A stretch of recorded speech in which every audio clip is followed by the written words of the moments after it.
Apa sih yang dimaksud dengan sehat, kemudian apa yang dimaksud dengan sakit. Nah, itu kita review sebentar. Ada yang tahu nggak sehat itu apa?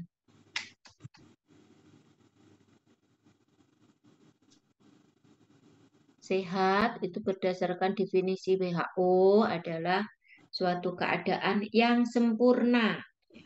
Sempurna baik fisik, psikis, dan Sosial. sosial. Jadi baik fisik, mental, dan sosial gitu ya. Misalnya saja, orang secara fisik sehat, nggak ada yang luka, nggak ada yang...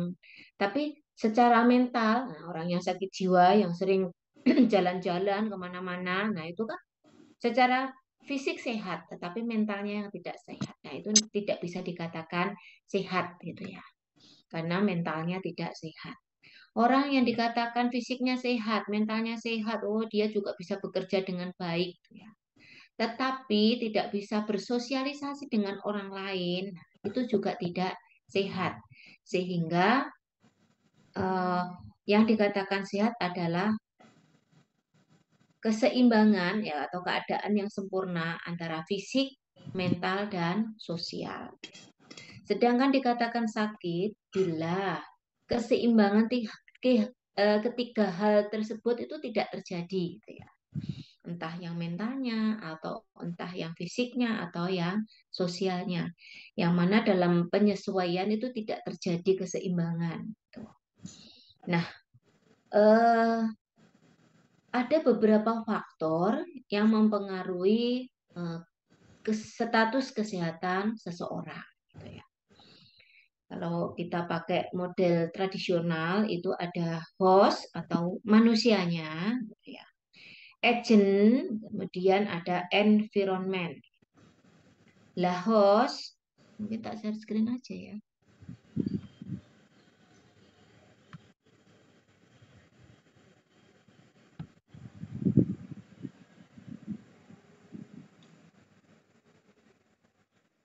Sudah terlihat? Sudah, Bu. Sudah, Bu. Oke, nah ini ya. Host, agent, dan environment itu ya. Nih, lingkungan itu environment gitu. Nah, host dalam konteksnya di sini adalah manusia. Nah, nanti kan manusianya karena ini konteksnya kesehatan masyarakat ya artinya sekelompok masyarakat itu gitu ya. Manusia. Nah, manusia itu makhluk biologis yang punya sifat tertentu yang ada umur, jenis kelamin, ras, keturunan, genetik. Nah, nanti pada status kesehatan kelompok masyarakat, host manusia berdasarkan umur. Nah, mungkin bisa status kesehatan ini yang tidak baik ini pada manusia yang seperti apa? Oh, yang berdasarkan umur, misalnya pada bayi, itu ya banyak bayi yang sakit, gitu ya. Atau bisa juga banyak lansia yang sakit. Nah, bisa juga balita yang sakit. Nah, itu ya. Jadi hostnya itu bisa berdasarkan umur. Bisa juga berdasarkan jenis kelamin. Ada penyakit tertentu yang mana yang sering sakit itu misalnya oh kaum lelaki. Nah, itu ya. Atau sebaliknya banyak diderita oleh kaum perempuan. Nah, keturunan genetik. Oh, ini penyakit ini banyak diderita oleh orang yang suku Jawa misalnya berdasarkan keturunan karena kan keturunan kan macam-macam gitu ya. Nah, berdasarkan bentuk anatomi tubuh lah, kemungkinan ada gangguan anatominya gitu ya. Yang lain-lainnya sehat sebenarnya, tapi karena ada gangguan anatominya yang menyebabkan dia menjadi sakit gitu. Fisiologinya lah fungsi-fungsi tubuhnya. Oh, ternyata dia mengalami misalnya pada anak yang baru lahir, bayi baru lahir.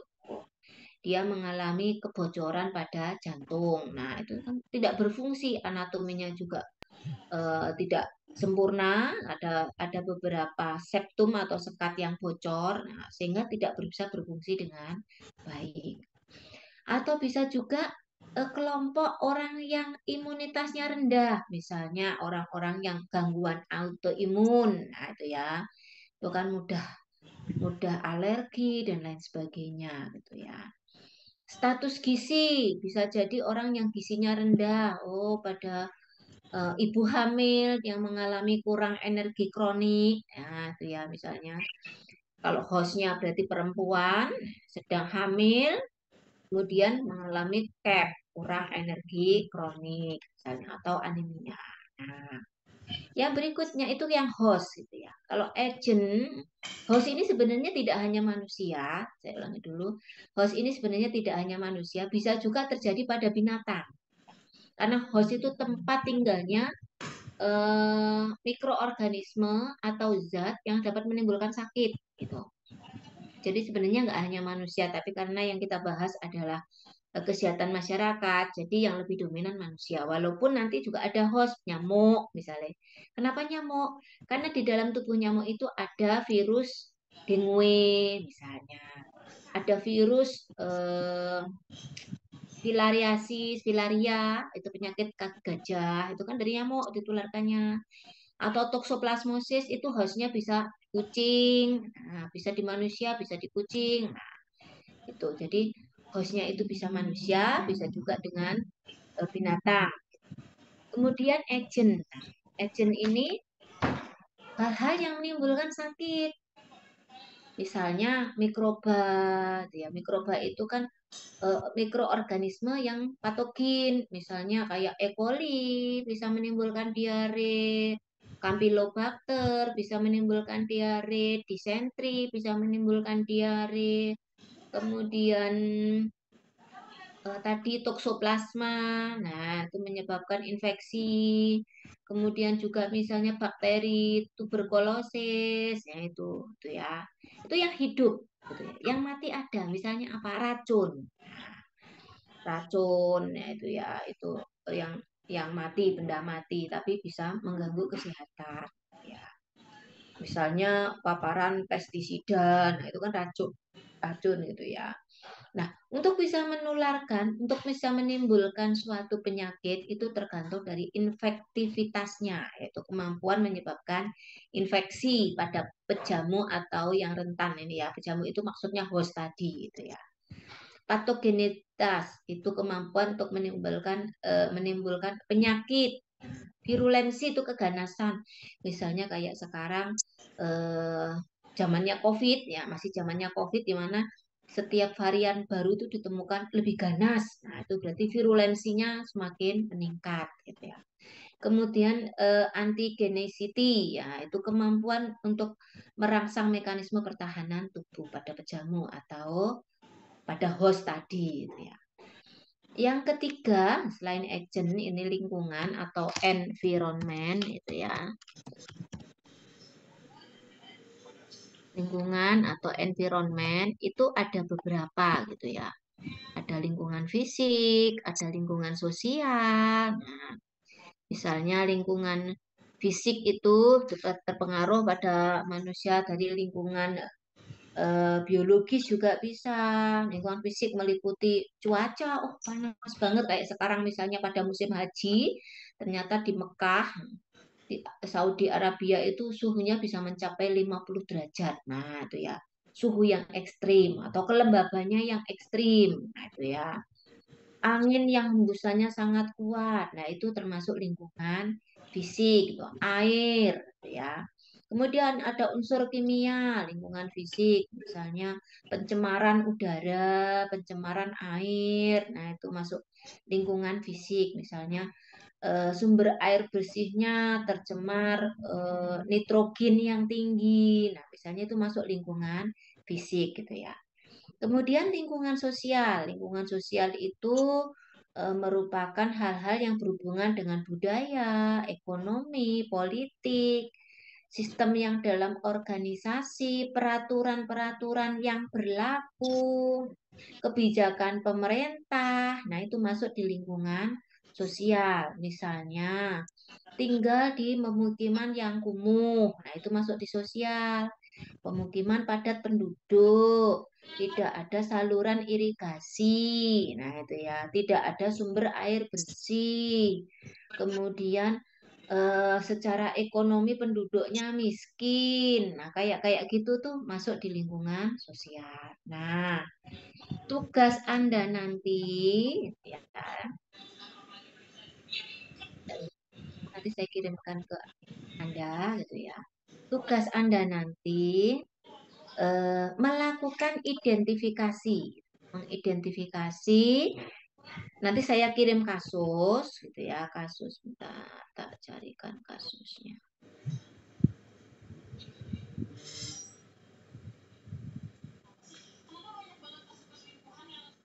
Tak kasih kasus, nanti tugasnya mengidentifikasi eh, determinan apa. Nah, determinan itu yang mempengaruhi kesehatan gitu ya, yang mempengaruhi kesehatan masyarakat. Jadi Anda menentukan determinannya.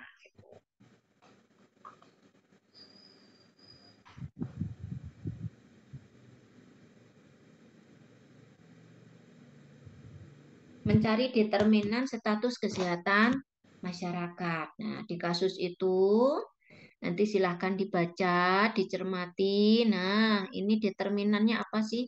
Yang mempengaruhi kesehatan masyarakat itu apa? Oh, dari host. Oh, hostnya adalah ini misalnya. Misalnya manusia, manusianya apa dilihat dari umur bisa enggak ini? Oh, bisa, bisa. Umurnya misalnya ini lansia. Oh, ini umurnya adalah ibu yang usia reproduktif, hamil, berarti kan jenis kelamin perempuan. Nah, gitu. Mengalami malnutrisi atau gangguan nutrisi. Nah, disebutkan seperti itu. Kemudian dari agennya ini benda mati atau hidup ini. Oh, ini benda mati karena eh, terpapar pestisida atau racun. Nah, seperti itu. Atau terpapar terpapar CO2 yang ada di lingkungan. Nah, misalnya seperti itu. Kemudian, nah, lingkungannya itu apa? Oh, lingkungannya yang fisik, ada lingkungan sosial. Nah, nanti diidentifikasi. Sudah tak kirim ke Tri Utami, silakan di-share sama teman-teman. Nanti satu kelompok ini dibagi menjadi 3, gitu ya. Dibagi menjadi 3. Monggo kasusnya sama. Saya beri waktu diskusi sekitar 30 sampai 40 menit. Nah, habis itu nanti dipresentasikan hasil identifikasi faktor determinannya. Ya, determinan dari status kesehatan masyarakat yang ada di kasus itu. Dipresentasikan. Nggak harus bikin PPT, nggak apa-apa. Nanti dibacakan saja boleh. Mau mau pakai PPT di share screen juga boleh. Nanti misalnya kelompok 1 diwakili oleh Anggita, misalnya kelompok 2 diwakili oleh Anissa, misalnya. Boleh dibacakan atau mau dibuat PPT juga boleh. Monggo, dipersilahkan. Mungkin sebelum berdiskusi, sebelum pembagian kelompok ada pertanyaan?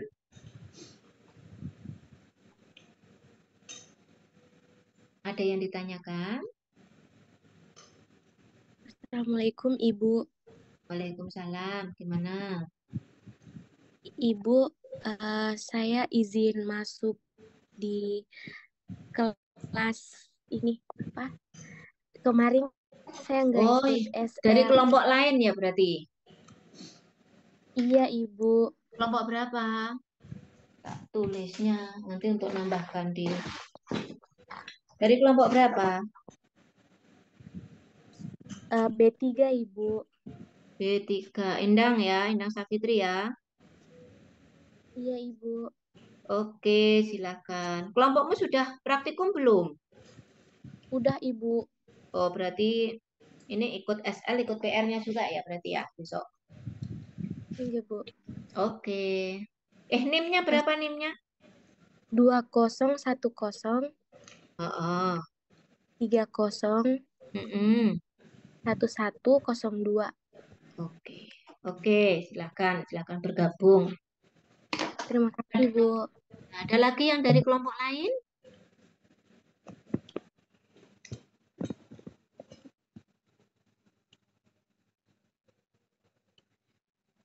Ada. Presentasinya hari ini. Tak kasih waktu 30 sampai 40 menit untuk diskusi. Kan itu kasusnya sudah ada nih, tinggal mengidentifikasi ini determinan dari status kesehatan masyarakatnya apa. Oh, kira-kira hostnya apa di kasus ini? Nah, itu ya. Host kalau dikelompokkan berdasarkan jenis kelamin bisa enggak? Oh, enggak ditentukan ini enggak bunyi jenis kelamin laki atau perempuan. Kalau berdasarkan usia bisa enggak ini? Nah, berdasarkan anatomi tubuh bisa enggak ini? Atau berdasarkan fisiologis tubuhnya bisa enggak ini? Nah, kalau enggak ada ya berarti enggak gitu. Berarti bisa jadi ini tidak bisa dikelompokkan berdasarkan jenis kelamin, berdasarkan umur, berdasarkan yang lain-lain sehingga nanti bisa dibunyikan sebagai masyarakat umum. Nah, gitu bisa gitu ya. Kemudian hostnya selain manusia ada enggak ini? Ada binatangnya enggak ini? Oh, ini ada. Karena ini ada toksoplasma, misalnya toksoplasma kan bisa di kasusnya kan hidup pada anjing, pada kucing.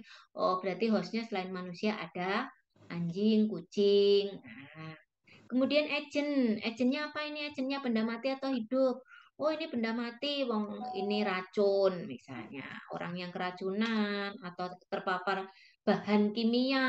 Nah, itu ya agentnya itu gitu. Oh nggak ada benda hidupnya. Oh misalnya oh ini karena diare karena E. coli berarti agentnya adalah E. coli. Nah misalnya seperti itu. Bisa jadi agentnya macam-macam banyak nggak hanya satu atau dua. Kemudian masuk ke environment atau lingkungan. Ini yang masuk lingkungan fisik yang mana saja, yang masuk di lingkungan sosial yang mana. Nah itu. Nanti tinggal diskusinya hanya itu. Kemudian nanti dibacakan atau dipresentasikan gitu. Kalau nggak mau buat PPT ya nanti dibacakan saja diskusi kelompok 1 berdasarkan identifikasi determinan status kesehatan masyarakat. Nah, dapat diperoleh hasilnya ini. Seperti itu. Begitu jelas? Jelas, Bu. Jadi Oke. hari ini, Bu, langsung presentasi nanti. Iya. Oke, Bu. Diskusi dulu 30 sampai 40 menit nanti begitu selesai diinfo. Monggo ini Zoom-nya nggak usah dimatikan atau mau dimatikan ya boleh nanti berarti gabung lagi. Butari nggak nutup Zoom-nya karena nanti untuk presentasi. Baik, Bu. Oke, silakan dibagi kelompoknya monggo, terserah kelompok sendiri mau urut absen atau bagaimana monggo dipersilahkan. Butari nggak intervensi itu. Baik, Bu. Oke, silakan diskusi.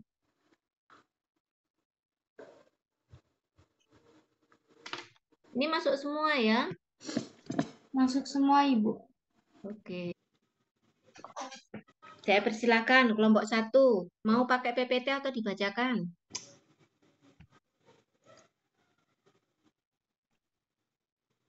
Bagaimana?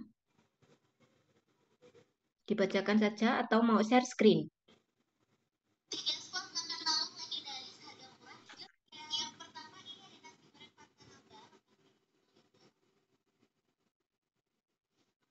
Ya, Ibu. Mulai dari kelompok 1. Mau share screen atau hanya dibacakan? Dibacakan saja, Bu, soalnya nggak sempat bikin PPT. Oke, silahkan kelompok 1. Monggo.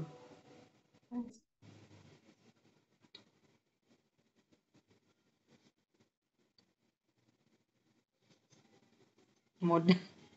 Bosan banget gue mudah. Baik, Assalamualaikum warahmatullahi wabarakatuh. Kami dari kelompok 1 akan menjelaskan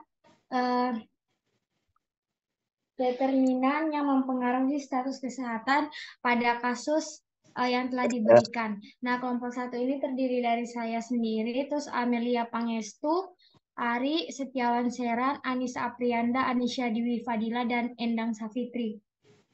Jadi yang pertama, untuk hostnya hostnya itu terdiri dari status gizi di masyarakat. Nah, status gizi di masyarakat itu masyarakat itu tidak kurang memperhatikan pemenuhan nutrisi, kemudian makanan tidak teratur dan tidak memperhatikan gizi yang seimbang sehingga menyebabkan angka stunting pada anak cenderung meningkat. Kemudian pemukiman pada masyarakat tersebut itu kumuh dan masyarakat itu mempunyai kebiasaan yang tidak sehat seperti kebiasaan masyarakat menggantung pakaian di rumahnya dan membiarkan air tergenang. Kemudian masyarakat belum sepenuhnya menerapkan perilaku hidup bersih dan sehat. Kemudian agentnya itu ada virus itu ada virulensi itu ada parasit nematoda. Parasit nematoda itu ada 2 parasit nematoda yang terdapat pada saluran drainase pada pemukiman masyarakat tersebut, yaitu ada nematoda Ascharichis lumbricoides dan Trichuris trichiura. Kemudian ada penyakit demam berdarah yang disebabkan karena tadi yang air tergenang itu. Kemudian ada juga penyakit anemia di masyarakat. Kemudian untuk environment-nya itu ada yang fisik itu air yang kurang bersih, drainase yang tergenang. Kemudian sosialnya itu usaha pemerintah yang belum maksimal, kemudian usaha pemerintah yang belum maksimal dalam menangani permasalahan yang ada di masyarakat. Kemudian fasilitas kesehatan yang sulit terjangkau dengan jarak. Jadi fasilitas kesehatan itu sulit untuk dijangkau karena jaraknya yang terlalu jauh. Kemudian sebagian masyarakat itu hidup di bawah garis kemiskinan. Sekian dari kami. Wassalamualaikum warahmatullahi wabarakatuh. Waalaikumsalam warahmatullahi wabarakatuh. Kelompok 2 dan 3 mau nambahi atau mau tanya? Dipersilakan, boleh. Mau nanggapi, silahkan.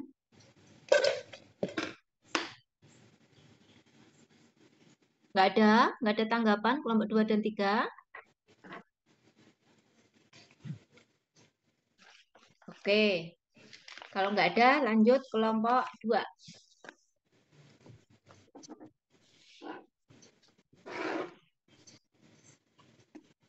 Siapa yang mau presentasi? Ya. Baik, saya perwakilan dari kelompok 2, yang mana beranggotakan Anggita Fitri Handayani, Sarifah Dinara, Rati Ihlasiani, dan Azara Salsabila. Untuk hasilnya yang host itu yang pertama yaitu penduduk, anak, dan lansia yang tinggal di pemukiman kumuh. Yang kedua pada anak sekolah, pada murid SD. Untuk agentnya, stunting pada anak cenderung meningkat. Yang kedua ditemukan adanya telur dari 2 jenis parasit nematoda usus di tanah di lingkungan pemukiman kurang sehat, yaitu ada lumbricoides dan trichiura pada semua drainase. Yang ketiga yaitu akibat lingkungan yang tidak sehat, salah satunya yaitu penyakit demam berdarah. Lalu adanya jentik nyamuk pada tempat-tempat air yang tergenang banyak ditemukan di lingkungan masyarakat. Lalu untuk lingkungannya, yang pertama yaitu pemukimannya kumuh, yang mana tingkat kesehatan masyarakat yang tidak merata dan sangat rendah. Yang kedua yaitu perilaku masyarakat yang masih tidak higienis dan tidak adanya fasilitas air bersih. Lalu masyarakat tidak memperhatikan pemenuhan nutrisi makanan, tidak teratur dan tidak memperhatikan gizi yang seimbang. Lalu sebagian masyarakat itu masih hidup di bawah garis kemiskinan. Lalu untuk kondisi drainase yang tergenang,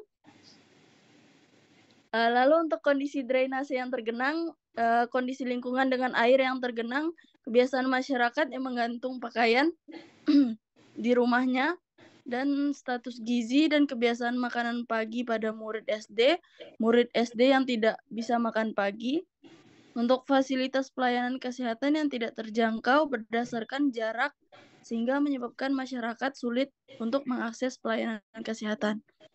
Terus juga ada perilaku masyarakat yang belum sepenuhnya menerapkan perilaku hidup bersih dan sehat, yang mana merupakan faktor dari resiko untuk terjadinya berbagai masalah kesehatan masyarakat di Indonesia. Sekian dari kelompok. Wassalamualaikum warahmatullahi wabarakatuh. Waalaikumsalam warahmatullahi wabarakatuh. Terima kasih Sarita. Kelompok 1 sama kelompok 3 mau ada tanggapan? Belum? Izin Ibu, Muncrat emang mau konfirmasi untuk yang status gizi itu mungkin apa namanya? Tadi ya maksudnya di environment ya Ibu. Tadi kalau saya nggak salah itu maksudnya di environment, terus yang kebiasaan masyarakat apa anak-anak itu tidak bisa makan pagi itu kalau menurut saya maksudnya di host manusia. Jadi kan di situ ada keadaan imunitas serta reaksi tubuh terhadap berbagai unsur dari luar maupun dari dalam tubuh sendiri. Jadi maksudnya kenapa anak itu tidak bisa makan pagi gitu. Jadi maksudnya itu tuh masuknya di host gitu. Terima kasih.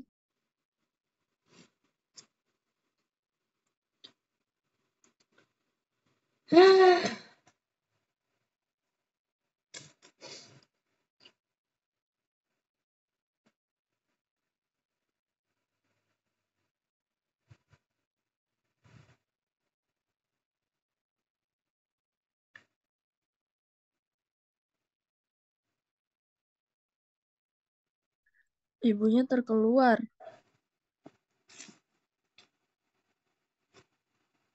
WIP, Apa?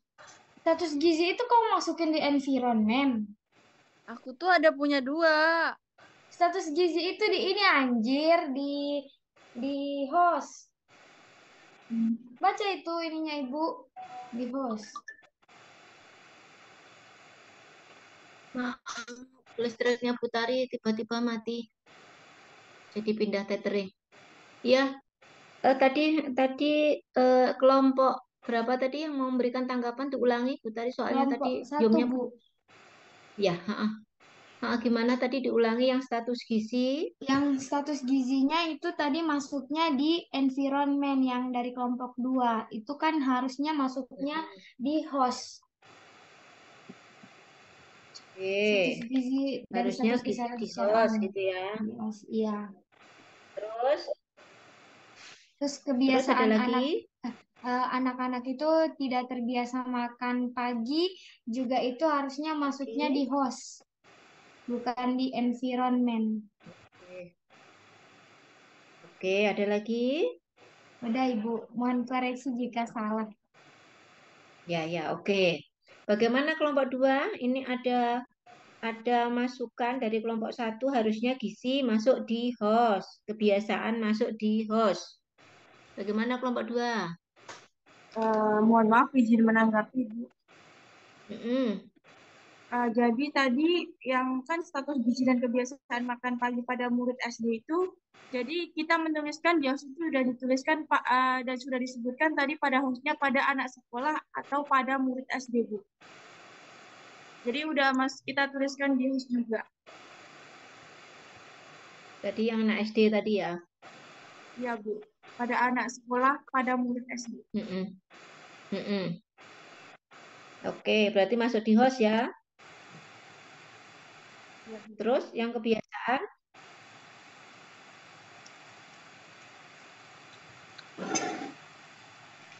Kebiasaan masuk host apa masuk environment?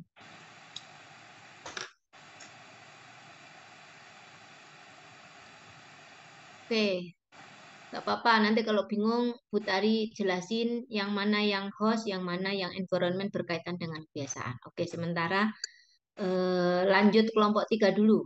Silakan. Baik. Saya dari kelompok 3 yang beranggotakan Silvi, kemudian ada Okta, ada Salsa, dan saya sendiri. Nah, untuk hostnya di sini masyarakat, anak, dan lansia. Kemudian untuk agentnya ini ditemukan adanya telur dari 2 jenis parasit nematoda usus di lingkungan pemukiman kurang sehat, yaitu Lumbricoides dan T. trisiura pada drainase. Kemudian untuk lingkungan fisiknya ini kondisi lingkungan dengan air yang tergenang. Kemudian untuk lingkungan sosialnya ini ada fasilitas pelayanan kesehatan yang tidak terjangkau berdasarkan jarak menyebabkan masyarakat sulit mengakses pelayanan kesehatan.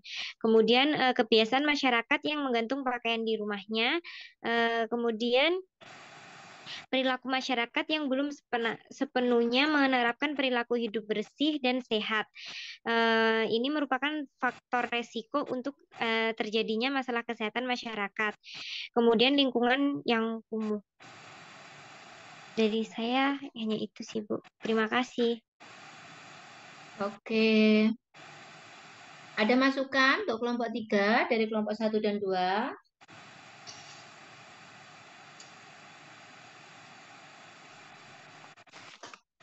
Ada, oke. Tadi sesuai dengan diskusi kelompok 1 dan 2 gitu ya. Mungkin dapat kita simpulkan di sini ya. Mungkin keseluruhan dulu. Host yang menjadi host dalam kasus ini sebagai determinan. Yang pertama, berdasarkan jenis kelamin ada enggak? Enggak ada ya? Nggak ada, Bu. Enggak ada. Berdasarkan umur? Lansia, Bu. Oh, lansia. Anak-anak. Anak, gitu ya. Ada anak balita mungkin yang dimaksud di situ ya. Terus kemudian anak SD. Nah, anak SD mengalami anemia gitu ya. Yang balitanya ada yang stunting tadi. Jadi hostnya gitu ya. Ada anak, ada lansia, dan ada anak SD gitu. Itu hostnya yang manusia. Kalau hostnya yang binatang ada nggak? Ada nyamuk, gitu ya. Kan ada banyak jentik-jentik nyamuk. Nah, jentik-jentik nyamuk itu kan nanti bisa menularkan virus, gitu ya. Virusnya masuk di agent. Nah, virusnya ada yang benda mati? Nggak ada ya. Virusnya biologis yang hidup. Ada virus DBD, ada parasit nematoda yang tadi Ascaris tadi. Itu ya. Itu yang masuk di agent gitu. Jadi jentik-jentik masuk di host gitu. Kemudian yang masuk di agent ada virus DBD sama parasit nematoda yang ada 2 macam tadi yang ditemukan di saluran air tadi. Kemudian yang environment gitu ya, tadi yang lingkungannya kumuh gitu ya. Kemudian air tergenang itu masuk di fisik bisa itu air tergenang, yang lingkungan yang fisik gitu ya. Terus pemukiman yang kumuh itu yang sosial, fasilitas pelayanan kesehatan yang jauh, kemudian nggak ada saluran air bersih, kebiasaan masyarakat yang tidak makan pagi, perilaku hidup bersihnya PHBS-nya jelek, kemiskinan. Nah, itu masuk di sosial. Kebiasaan masyarakat itu masuk di sosial gitu. Tapi kalau kebiasaan individu berkaitan dengan agamanya, budayanya, yang individu itu bisa masuk di host. Misalnya individu yang menjalankan upacara-upacara apa yang di keagamaannya, nah itu menyangkut prinsip keagamaan, itu masuk di host. Tapi kalau kebiasaan PHBS, kemudian menggantung pakaian. Nah, itu masuk di sosial. Nah, itu ya. Termasuk fasilitas yang jauh dari tempat tinggalnya penduduk itu masuk sosial, karena itu berkaitan dengan program pemerintah gitu. Tidak ada saluran air bersih itu masuk di sosial gitu. Nah, itu tadi identifikasi determinan yang dapat kita identifikasi dari kasus yang Bu Tari sampaikan. Nah, sampai di sini ada pertanyaan? Bu izin bertanya, kalau yang tadi kan anemia itu tuh jadinya masuknya di mana Ibu? Yang apa? Anemia. Anemia itu masuk di host, artinya host yang kekurangan gizi. Oh. Tuh. Ya, jadi berkaitan dengan nutrisi kan, host itu kan ada yang berkaitan dengan nutrisi, jenis kelamin, imunitas, nah usia, nah itu masuk di situ. Oke. Nah, untuk praktikum yang akan datang, gitu, kelompoknya masih 3 kelompok sama, monggo mau sama atau mau bentuk kelompok baru silahkan gitu. Kalau tadi kasusnya Bu Tari kasih, nah Anda cari dari artikel Jurnal Kesehatan Masyarakat. Banyak kasus-kasus kesehatan masyarakat di situ banyak berkaitan dengan TBC, berkaitan dengan paparan pestisida, berkaitan dengan asap industri itu banyak gitu ya. Anda cari salah satu kasus yang ada di situ, yang tentunya 3 kelompok artinya 3 kasus yang berbeda. Nanti Anda lakukan identifikasi untuk mencari determinannya. Gitu. Nah, besok presentasi pada praktikum baiknya berupa PPT kasusnya ya.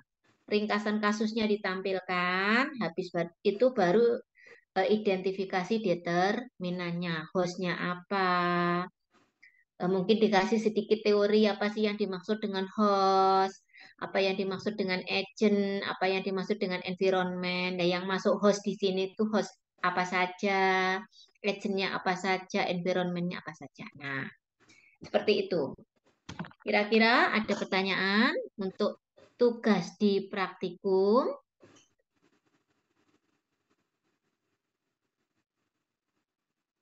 Belum? Belum Ibu, cukup. Untuk praktikumnya nanti dilakukan secara online atau offline ya, Bu? Kita belum tahu karena kapan jadwalnya praktikum itu. Kalau malam ya berarti terpaksa online.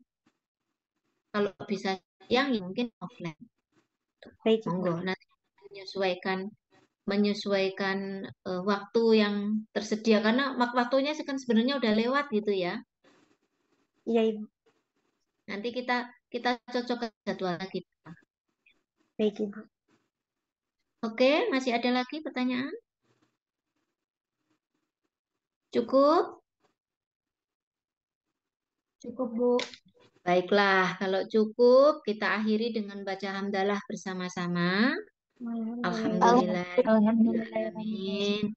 Terima kasih atas perhatiannya. Assalamualaikum warahmatullahi wabarakatuh. Waalaikumsalam warahmatullahi wabarakatuh. Terima kasih, Bu. Terima kasih. Ya.